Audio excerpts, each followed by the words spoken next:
Dans cette nouvelle vidéo de cette série des exercices de langage Python, nous allons écrire un programme qui demande à l'utilisateur d'entrer une phrase et une lettre, puis le programme va compter le nombre d'occurrences de la lettre dans la phrase. Alors pour bien comprendre, l'utilisateur doit saisir deux choses. La première chose, c'est une phrase. La deuxième chose, c'est une lettre. On suppose qu'il a choisi N et la phrase Python est un langage de programmation interprété.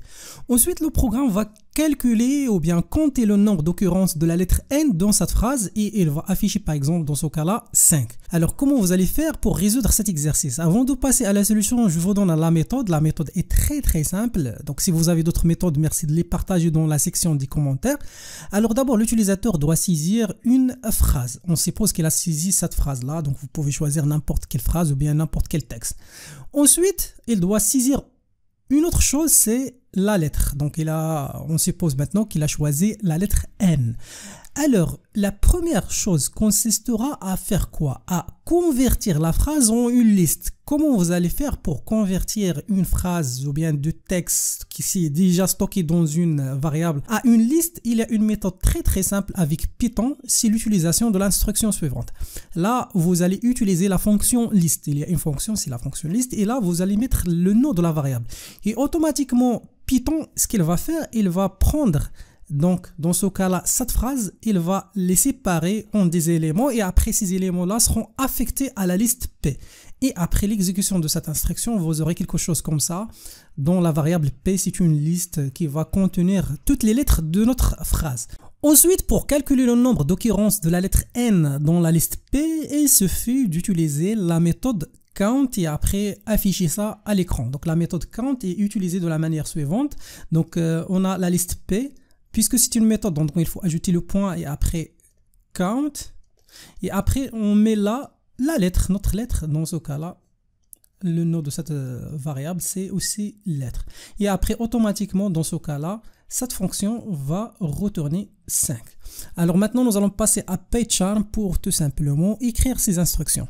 Alors on commence la première chose avec notre phrase ou bien la variable phrase. Alors là, pour récupérer la phrase, donc input, et après on peut dire un petit message à l'utilisateur, veuillez saisir une phrase. Donc la deuxième chose, on va demander à l'utilisateur de saisir la lettre. Donc on va suivre les instructions déjà expliquées. Donc input, là, veuillez saisir une. L'étape suivante, on va convertir la phrase ou bien la variable phrase en une liste. Donc pour faire ça, on va déclarer la liste P.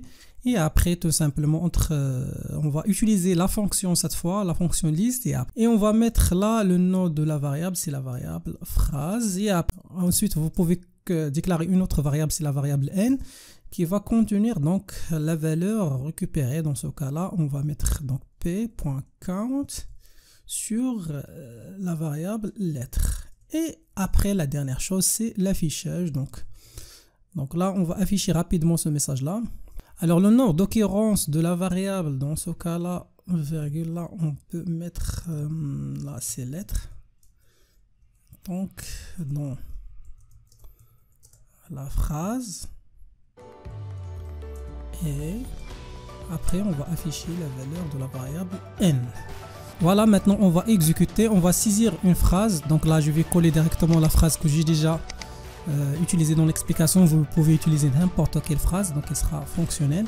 Après la lettre, on va choisir la lettre N et automatiquement il va nous retourner 5. On va tester encore une fois, donc avec la même phrase, mais cette fois on va choisir une autre variable. Si la variable par exemple M, bien la lettre M, on a uniquement deux, c'est MM, programmation. Alors là, vous pouvez même choisir de l'espace. C'est l'espace, c'est pas une lettre, mais c'est un caractère. Donc là, l'espace, on a ici cet espace. Et voilà, donc ça c'est la solution de cet exercice, l'exercice 112 dans cette série des exercices de langage Python, toujours dans la partie dit list.